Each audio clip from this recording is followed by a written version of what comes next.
And it's another Friday. You know what we love about Fridays? Because Friday, 12 noon Eastern time every week here, we're able to speak to you, our community, to the real world, the free world, and bring another episode of the CVC Home Service Success Network out to you. And each and every week, our mission, our goal is to give you education, processes, ideas, concepts that can help you move your business to that level you dream of. And we try to find interesting guests we can bring on. And this week, we've got a real treat for you. The guy that we're going to be interviewing today, I actually met back in 2016, and he came up to me at the NCSG convention and trade show and started talking and asked me, and we had a good conversation about how we could help him get to his business dreams. I only found out this week that the reason he did that was because his wife told him, you need to go talk to this guy. And he said, but I'm scared to talk to him. I'm scared of him. I just found that out this week, Cheryl. So anyway, he gathered up his courage. I went down in May of 2016, spent a couple days with his operation, took a look, and got to write an analysis, a strategic plan for where he wanted to go to in his life and in his business. And at 8 years of period of time, our guest, his name is Richard Tattershall, which his company is CNC Chimney and also CNC Air Services, because he's both a chimney service company and an HVAC company, has pretty well moved on and has just moved into a brand new building down there in Skiatook, Oklahoma. Now, you may not know where Skiatook is. It's not really, there's no international airport in Skiatook, but Skiatook is really close to Tulsa, Oklahoma. And if anybody that's been in this industry long will know, there's a lot of people that we may hear from the Tulsa area. One is Sooty Bob Daniels. He was down in Tulsa when he started his chimney service business. One of Cheryl and I's coaches, who's also recognized as a really big coach, motivator, and author, is a guy by the name of Larry Wingate, who started his coaching career and his speaking career also from Tulsa, Oklahoma. So I asked Richard the other day, I was at his location this week, did a swap meeting, and we're at his building. And what he has built is a facility that I call the Chimney Mahal. And that's kind of the Taj Mahal, because he has taken so many features and put into this building. In fact, the amazing thing is his building is now becoming a Midwestern training center, because there's a lot of companies are using his facility for training. In fact, the day I was there, Rush Profits was putting on a sales seminar up in the building, the training room upstairs. And if that kind of shows the magnitude of what he's built, that was just one of the training areas, because we held our SWAT meeting in the downstairs area in another training room that's going to be part of the hands-on. Also, really neat, he's planning on starting to do his own in-house fabrication of metal. So here comes all the equipment to set up and do a fabrications department to fabricate his own chase covers and his chimney caps and other things for his business. And on top of everything else that he's doing right now, he's also decided it's time to rebrand his company. So he recently contracted with Dan Antonelli at Kick Charge, who has come up, and they're going to rebrand from CNC Chimney and CNC Air Services to Comfort Class. And I saw some of the new trucks there with the wrapping, and we talked about this. So there's a lot going on. And this guy is one guy that's dedicated to working. It's unreal. Sometimes I think he's invented a way to have more than 24 hours a day in his life, because he gets so much done. So Richard, my friend, I appreciate you joining us today. How you doing today? Great, Jerry. You're going to have to happy to be here. I can hardly hear you. Go louder. I said, I'm doing great, sir. I'm happy to be here. It's going good. Just trying to put one foot in front of the other, really just keep moving with momentum and elevate to that higher level. I got it, man. So here's my first question, and this is something so people can learn from you. Richard, over the last 8 years since I got to know you, you have made all kinds of phenomenal movements. The development of SOPs, development of performance pay plans, development of this building. You have invested heavily in your business. And at the same time, You provided a very good home for your family, and you're a very committed family man. In fact, the CNC name came because that was named after your wife and one of your daughters. That's where CNC came from, which was part of the challenge of rebranding this business. But if you look at it, there's still two C's to do this: comfort and class. So we haven't really given up on the C's in your business. But Richard, this is my first question to you. What drove you and what sustains you to make these fantastic, phenomenal changes in your business model? What is it that drives you and keeps your mindset the way it is?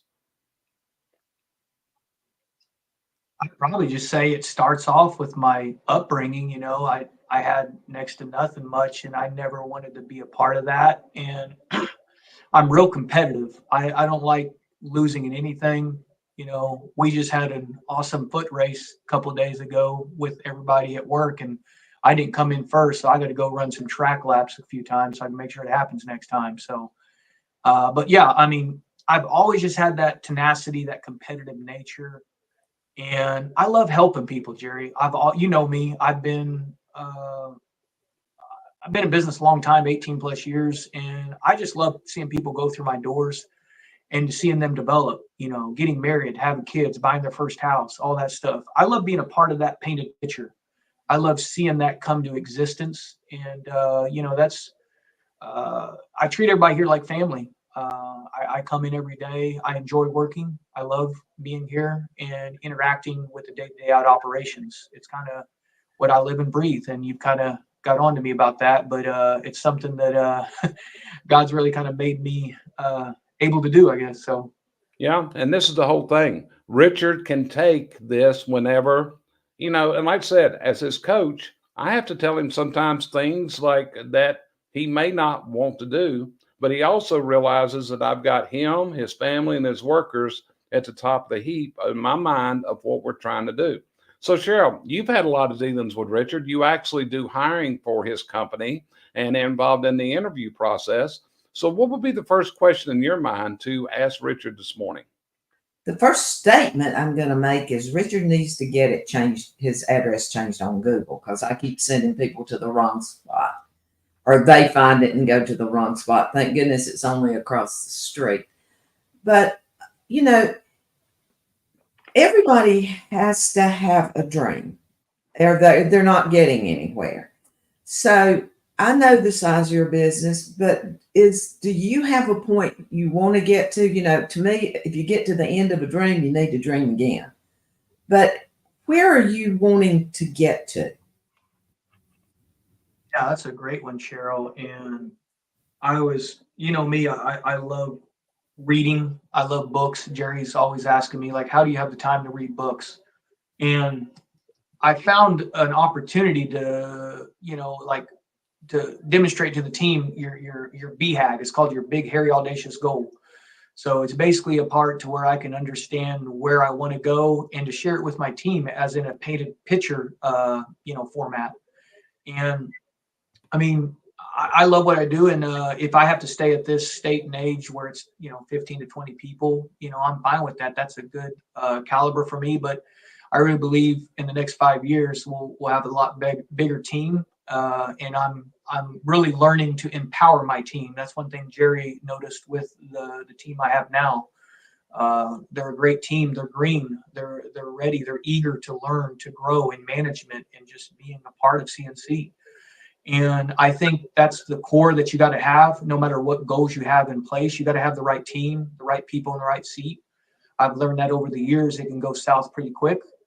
So, I mean, hopefully that makes sense. But, I want to have another location and some other stuff. And, Jerry always gets on to me. He said I have too big of a visionary mindset, so, but I'm glad to get people. A great book is Rocket Fuel. It's an implementer book, and I don't see myself as a great implementer. Jerry will tell you that flat out. But I am a true visionary, and I'm trying to get those right individuals to come in and be implementers and hold down the fort to let me really excel at some of these things to do what your question just is just to elevate it to that next level, because if I'm in the day-to-day out operations continuously day after day, that's not going to exist really to where I can actually accomplish that BHAG really. Thank you.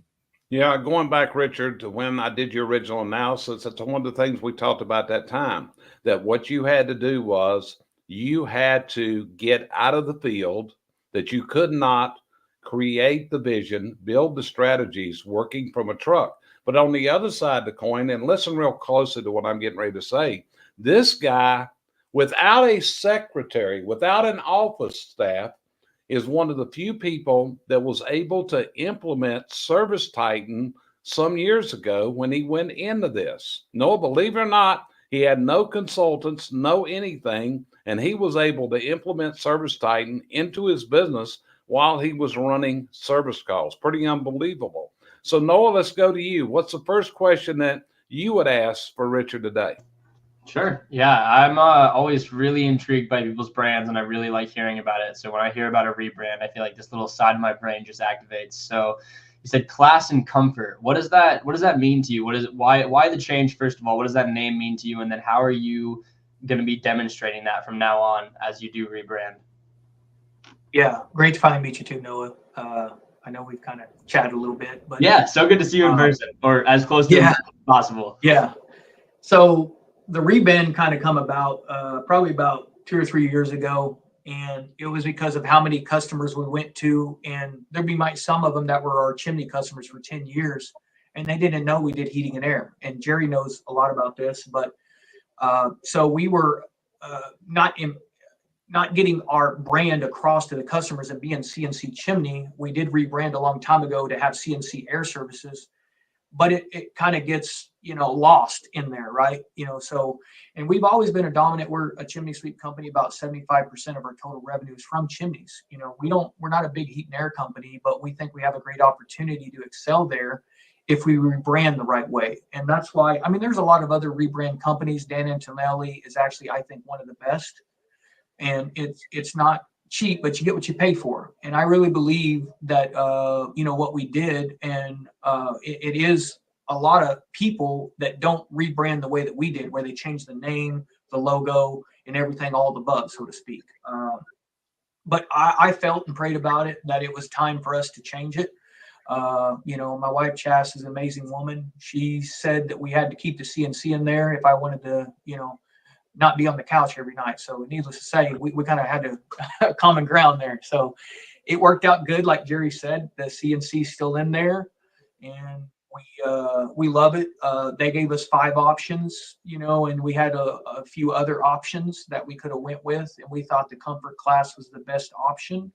It correlated with the CNC still, and we still was able to get our point across and not do a complete 360, so to speak, So, and it's little by little. Right now we're doing the wraps on the vans. We got a lot of other stuff going too, but it starts with the wraps, and rebranding is real expensive too, by the way, Noah. It's really, it starts with just coming up with the name and other stuff. And when Jerry was here just a few days ago for the SWAT, there's a lot of stuff that's got the pieces of the puzzle that come together for it to actually start making sense, I would say. So, in a sense, the rebrand made sense for me. It didn't sit well with a lot of other people, I'll just say. But after reading Dan Antonelli's book and going over to make it sticky, our colors. Everybody thought we had. They thought a new company was in town now.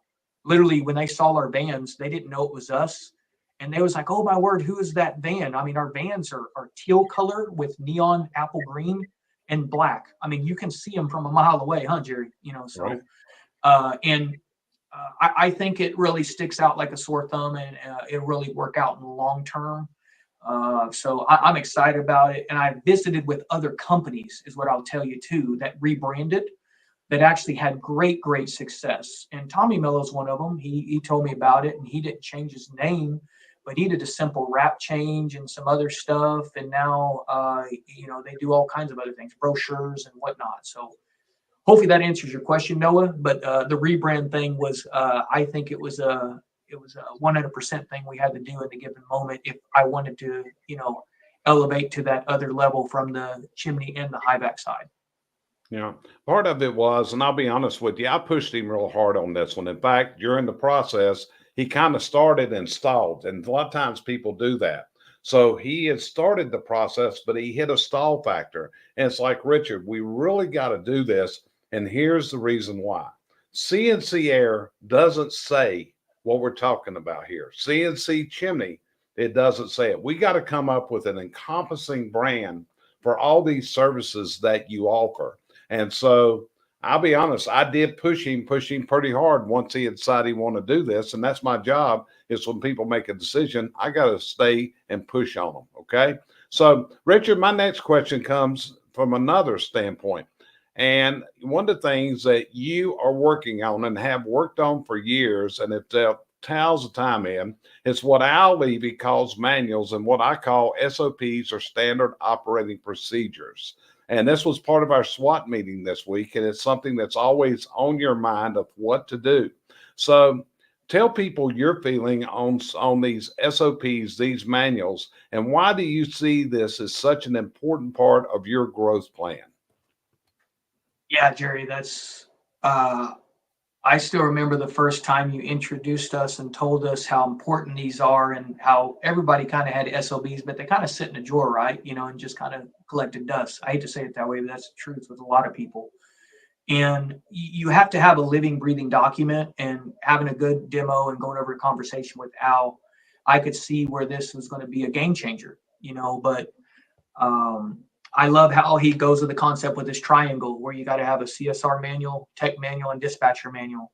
And I spent a lot of time, I did, I spent hundreds of hours developing a lot of stuff in there, making the chimney sweep manual in it and everything. So I think it really made a difference too in my shop. I worked with Al exclusively a lot with our manuals for my layout of my offices. You've been here, Jerry. So my layout of my offices are, I'm literally right across the hall from the CSR main dispatch office. And then everybody on the org chart is positioned in the way from those manuals, from how it needs to be. And, it plays a big part if you don't want to be putting fires out each day. I know a lot of business owners and other people that are constantly putting out fires, and they might have the manuals, but they're not delegating them. They're not putting them to place on a daily basis. And we learned there's so much more to it than what we're even doing now, is what you brought up in our SWAT. Even just reading a page or two in the morning meeting, just going over it, making sure they're staying in tune with what's in that manual, making sure it sticks, making sure everybody's holding accountable with it, right? And the manuals just make all the difference in the world to me, so that I'm not getting somebody when I'm in the middle of a meeting just coming in my office asking stuff over and over each day.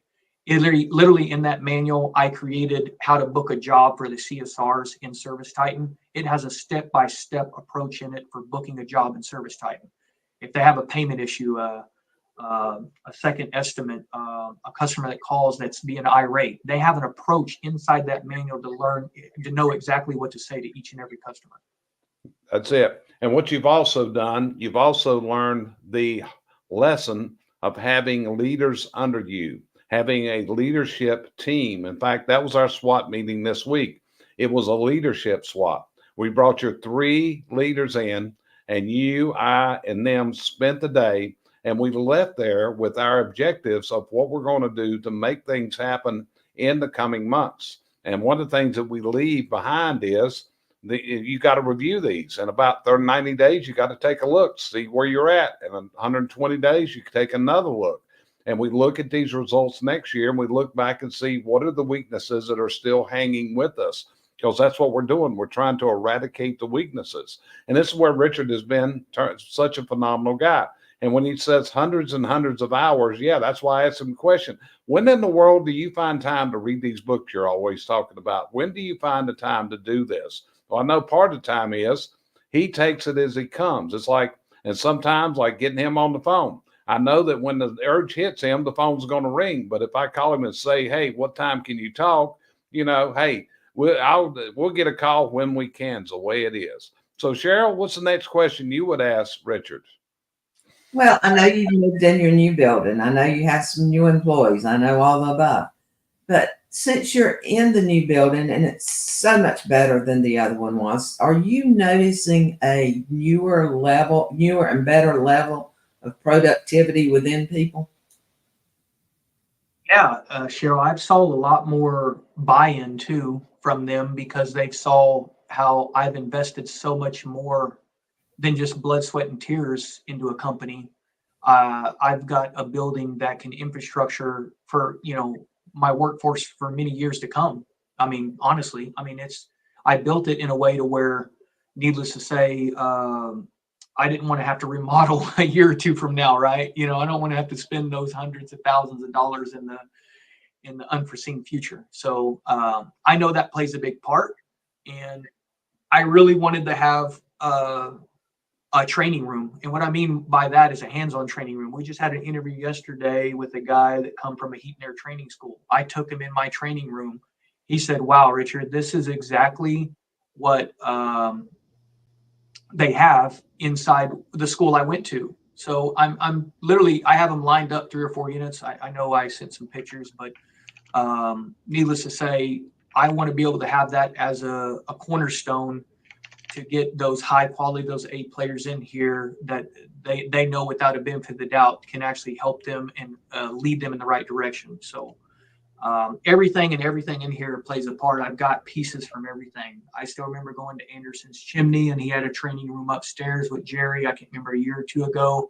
That's how that got envisioned. I have a vision of stuff, and I put it down on paper. And all these things in my shop come from places I went in other states, and I just put it in to make it exactly what the way I wanted. And I know it's Noah's dad, but Jeremy, I went and visited there, and Jeremy straight up told me, he's like, "Man, Richard, that's one thing I wish I would have done was if I went to a lot of shops, I could have literally, I have everything in here, and I could have just laid it out exactly what I wanted." And I took that for granted, what Jeremy told me that, and I put it into place whenever I worked with my engineers and the layout of everything of how I wanted it to work. And it was a lot of work GCing it myself. I literally GC'd everything, and it was well worth it, I think, but it took a lot of time and effort. But I got exactly what I wanted without going down the street and, like what Jerry knows, and buying a building that is up and standalone and not exactly what I needed, and would have had to spend hundreds of thousands of dollars to making it the layout I wanted, right?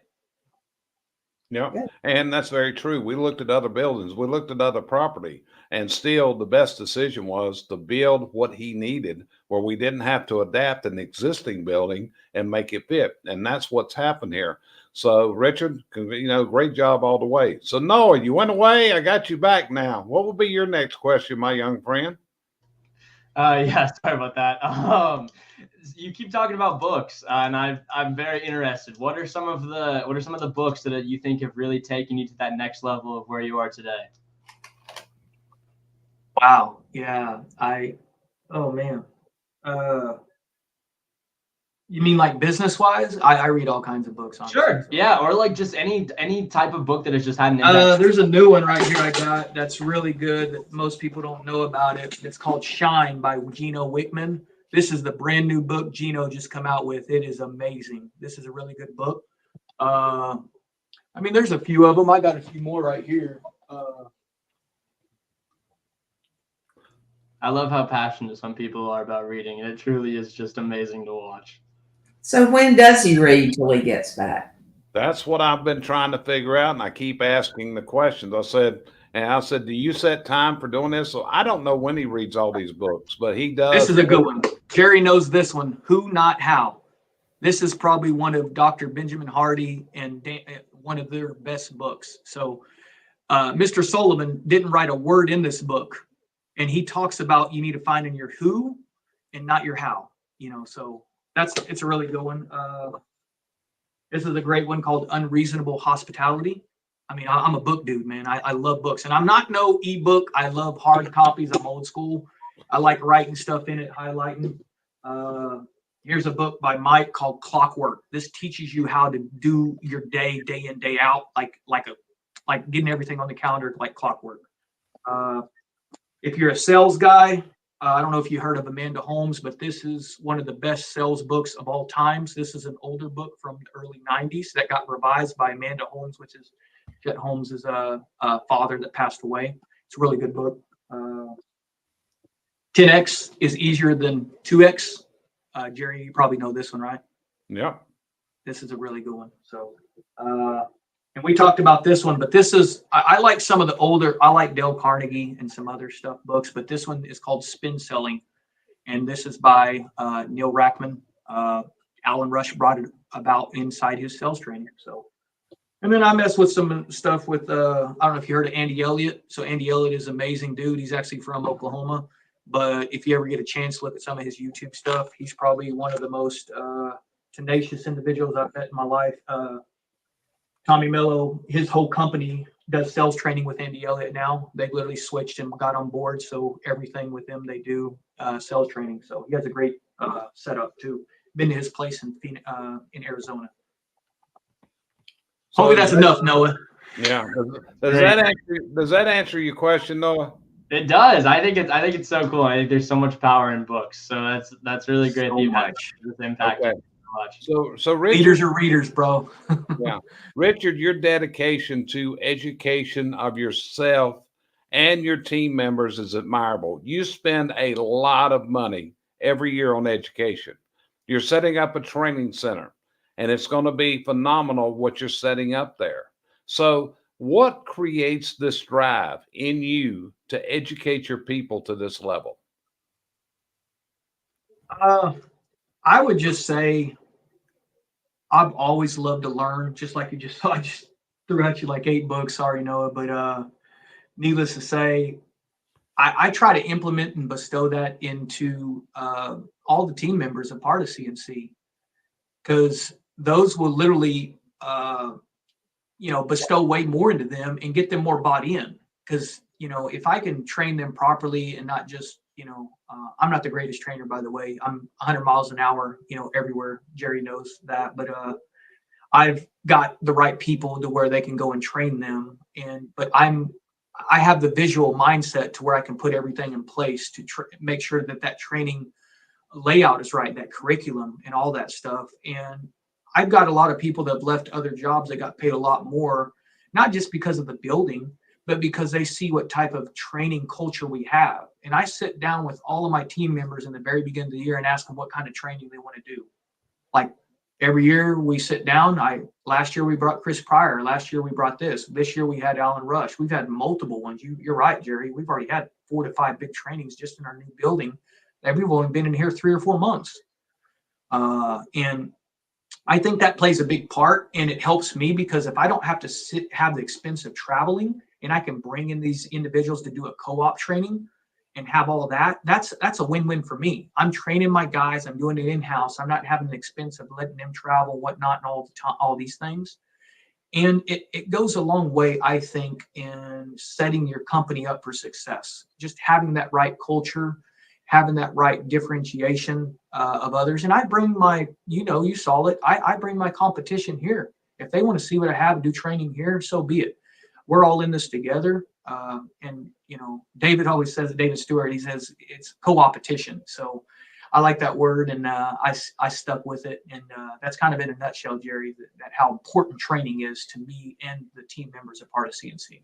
Okay, Richard, Chuck Roydhouse asked a question here. He said, what percentage do you budget for training and education? Richard, can you give him that answer?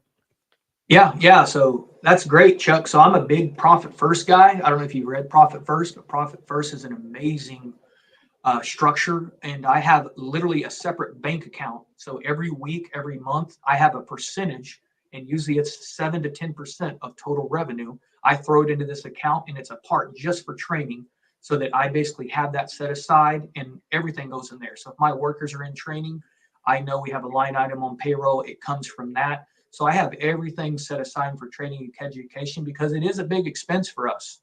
And, needless to say, it makes sense for me. And that's why when I do Profit First, hopefully a lot of people know about it. It's a big, it's kind of a lot bigger than what it was maybe 5 years ago, right, Jerry? But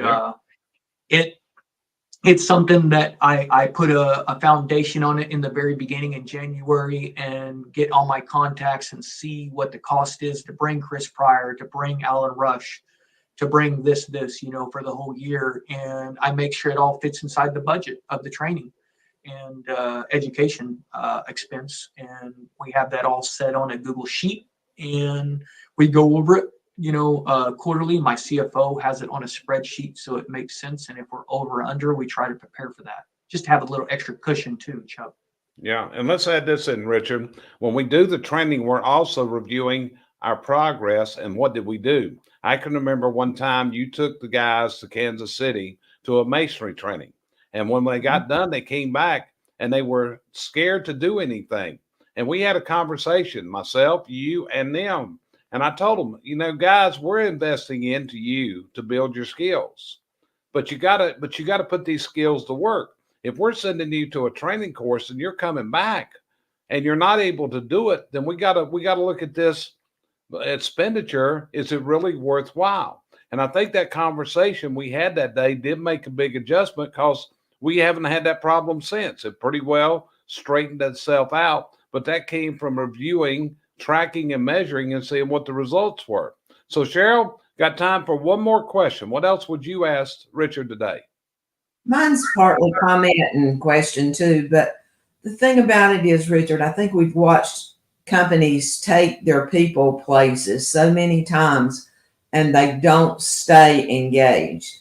So I just want to say I admire you for all the training you're doing, bringing in-house. It's much easier to bring a trainer in and keep everybody keeping an eye on what they're doing, plus bring your competition. That's huge. I mean, you're a man after my own heart. Everybody wants to fight the other companies, but when you can befriend your competition, I think that's super. And I'd rather say that than ask a question, but he can comment if he'd like.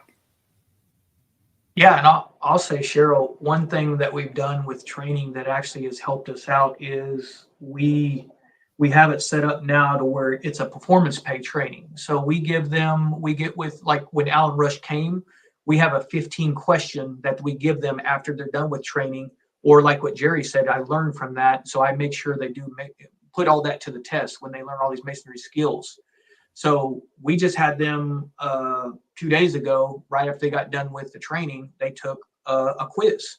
And if they pass this quiz, they get 100%, they get the full potential of their pay. But if they get it as a 70% or lower, it's at a different margin. Hopefully that makes sense. What that does is it keeps them engaged, and it lets them understand to see that, hey, we're not just having you in here just to kick rocks, so to speak.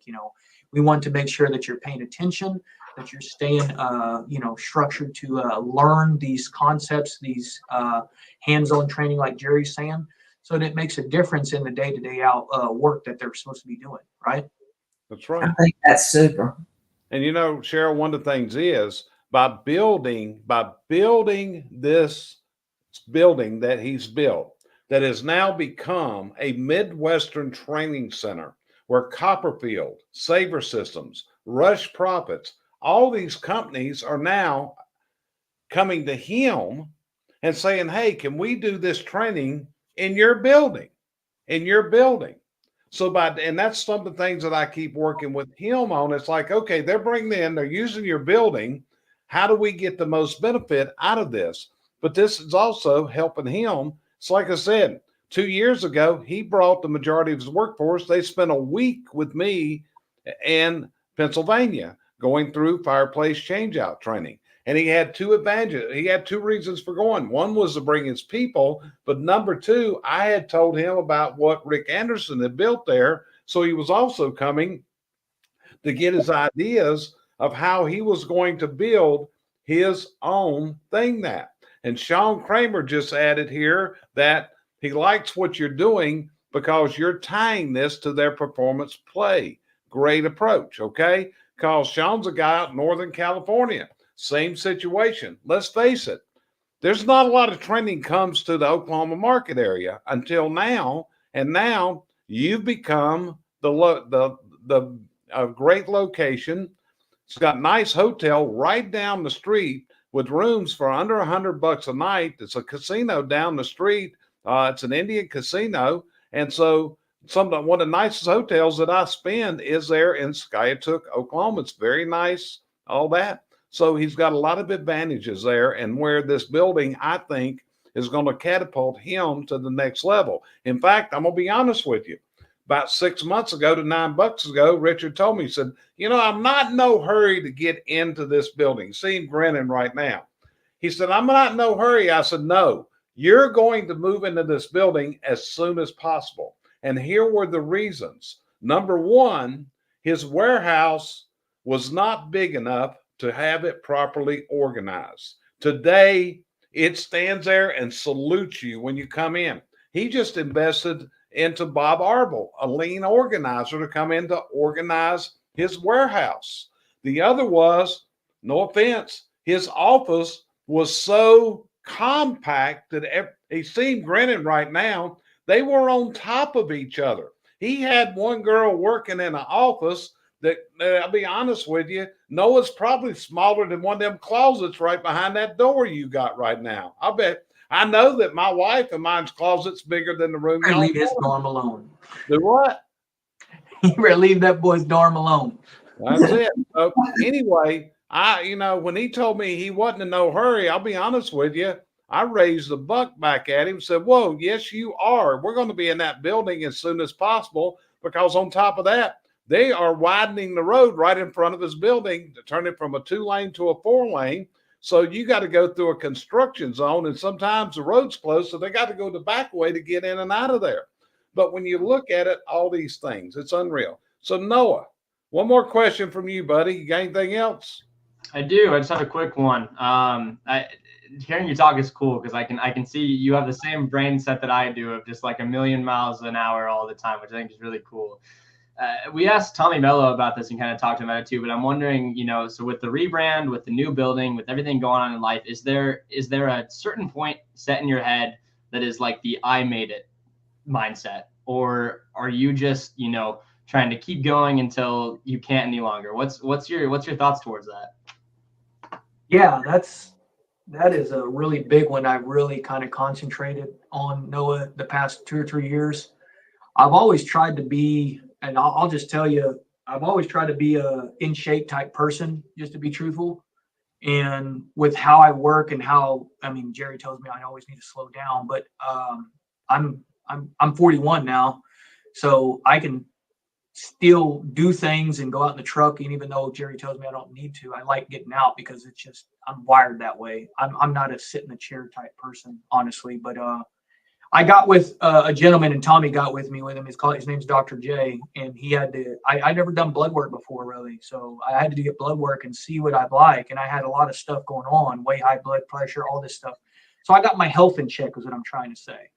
I take a lot of things and I feel 10 times better. I've lost a little weight. I've got more lean. I work out almost every day. I cold plunge. I do all kinds of cool stuff now that I like and enjoy, but I'm taking better care of me.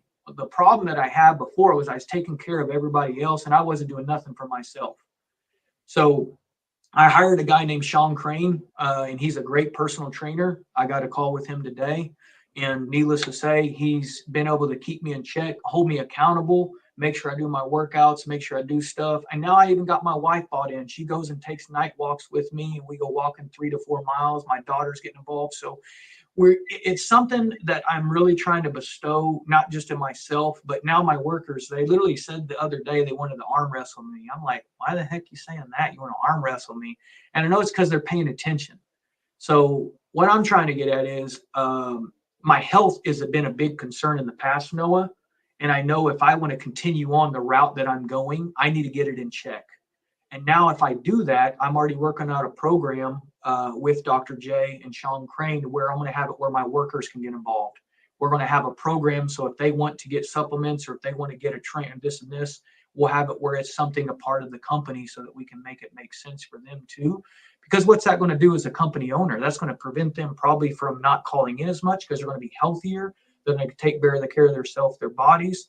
And what does that do with the customer? If it's somebody that's taking care of themselves and they're going out, if they're taking care of themselves, they feel that a customer is saying that they're going to take care of me too. I mean, I think that's a win-win. And I feel I feel like I'm 25 again. I hate to say it, but I do. I still go play football. I'm playing football tomorrow. I have a traveling team. I travel to Texas, everywhere, you name it. You can see I got all kinds of trophies. And I'm one of the oldest guys out there, but I love what I do. Jerry's always asking me, he's like, how do you make time to do all this stuff? And it's just how I'm wired. And I knew that was the biggest thing, Noah, was I needed to get my health in check right away and take better care of myself. I've never ate more chicken this year in my life. I thought I was going to get burned out on dang freaking grilled chicken, because I had to get away from all that, but needless to say, that was probably one of them, Noah, was that really getting my health in check and making sure that I stay on that path and stay consistent. A lot of owners I see in this day and age get to become out of the top 3 is inconsistent. And that's one thing I knew that I had to get in check, was to get more consistent on day-to-day out things. So hopefully that answers your question, Noah. It does. Thank you. Yeah. So, Richard, before we close out, we talked about you've got this new building. You're starting a fabrication division. This is to do in-house fabrication. The equipment just came in the other day. It was still on the trailers when I was there, but I saw pictures the next day. Equipment is into the room at this point. The one thing I left out was you are developing and going to open a showroom. It's going to be an invitation showroom, but you got a pretty nice showroom you're also built there. And then you have installed more televisions, monitors, than any business I have ever seen in this business. How many TVs and monitors are in that building, Richard? I have 6 smart boards, and it's a company called Vive out of Texas. They're the best thing. So I have one right here on my wall. You saw it, but we're big Service Titan fans. I have them on all the boards to where any technician, when they're coming in, they can see, what they did, their goal, their performance, everything through the whole day. And in my showroom, I have a TV above and it's not even a TV. It's actually a display monitor. So what we did was we created it to where I have, me, I geek out. So I have a matrix on them. So I can go on my computer right here and I can change each one of these TVs in the CSR office, in the showroom, or whatever I want to have installed exactly what I want on there. And if I want it to be a company cam slideshow of that specific project, of that type of fireplace that we did, so a customer can see it when they come in, then so be it. But if I want anything else, that's how it is. I didn't want it to be a TV because I didn't want them to get in there and turn on the TV and start watching Netflix or whatever, so I kind of put that into play. But needless to say, there's 6 smart boards. There's probably about 10 TVs, I would say, too. So it was a big expense, but I think it was an expense well made. And even upstairs, we have 2 huge 75-inch. One of them's a smart board, another one, and they screen mirror each other. So when Alan come, he really liked that I had that. He never used one before. He wanted to pull up YouTube. If you ever get a chance, just check out some Vibe smart boards. They're awesome. I have all of Service Titan on it. I mean, YouTube, anything you want to do. It's a good collaboration board, really. Yeah. And like I said, TVs, I should have said monitors, but yeah, the smart boards he's got in there, these are not cheap tools. And this is what he's done. If you go into his training room, there's a whole row of HVAC equipment sitting in there. There is hearth equipment sitting there. Again, what he has built and what he is building, I call the Chimney Mahal. I have never seen anyone in this industry that has moved forward at the level he has. And it makes me think back every time I go there of 2016, when his business was located behind his house in a garage that I could not find on a GPS. Okay. It was just getting to his house. And then to see where he has taken this from that time to where he's at today. This is Richard, you're a true American success story. And I am very proud to see where you've gone. I have been so honored to be a part of this and to see what's going. And you're just a shining example to other people. It's what I often tell them. So is there anything else you would add to this, Richard, before we shut this episode down today? Yeah, I'll just say with the building, everybody loves the movie Field of Dreams. If you build it, they will come. So that's really the concept that I went by. And just yesterday, I had a big HVAC supplier come in, showed him my training room. So now we're going to be able to have name branding on all my units. So literally, I have Goodman units, but they will not say Goodman on it at all. It'll literally say Comfort Class on every single one of my units. So literally, when I sell a unit, they'll be able to go and it'll have Comfort Class on there, so it'll easily to search to find everything. And they don't usually do that with people my size. I'm not that big of a company. That's usually a lot bigger companies like Ken Goodrich, and a lot of other Ishmael up in California, Next Gen, and some other ones, But needless to say, that's what I lived and breathed by that concept. If you build it, they will come. And now they want to do training for high back upstairs and whatnot. So if y'all have a vision or don't delay on it. Just like what Jerry had to push me whenever I said 6 months ago that I wanted to wait, blah, blah, blah. Get people that will be mentors that push you in the right direction, hold you accountable, and let alone Jerry's kind of changed a lot. He used to be the full metal jacket Jerry, but he's not no more. He kind of had to solidify that a little bit. But needless to say, you got to get some people that will push you in that corner, but help you to get to that next level. And I see that out of life, and that's what I needed out of multiple people. And, just with the building wise, and we've only been in here 3 or 4 months. And I mean, the sky's the limit. We're still doing a lot more stuff, and I'm excited about the opportunity. It was a big expense, but like I love Jerry, how you said it. It's expense well spent. I'm a big Dave Ramsey guy. I don't like being in debt at all, but I think this is considered to me good debt because it'll pay for itself over time. That's it. Well, Richard, I want to thank you for being here today. It's like I told you today.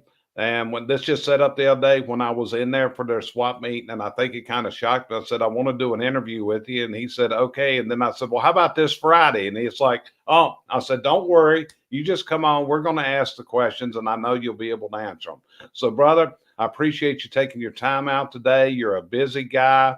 And this is like every day into the evening, this guy pours it on. If you want your inspiration, it took hard work. Nobody gave him nothing. Nobody gave him anything. And like Chuck Royce just said, it's never an expense. It's an investment. And this is a guy who is not afraid to invest his time, his energy, and his personal funds into making his dream a reality. And that's what it takes. So anyway, we appreciate you being here today for this episode of the CVC Home Service Success Network. If you've listened to this, you should have got some value. You should have got some invigoration. Richard, I've got a couple clients that are listening to you right now and there. So I'm hoping that your words of wisdom will get out to everybody. And that's it. And maybe our new thing is be like Richard. Okay. Be like Richard. Oh, don't be like me. What? Don't be like you. So anyway, not everybody wants to be the road runner, Jerry. That's it. So anyway, we appreciate you being here today. It's been an honor. It's been a privilege. It's been a pleasure. And we'll see you next Friday on the next episode of the CVC Home Service Success Network. Have a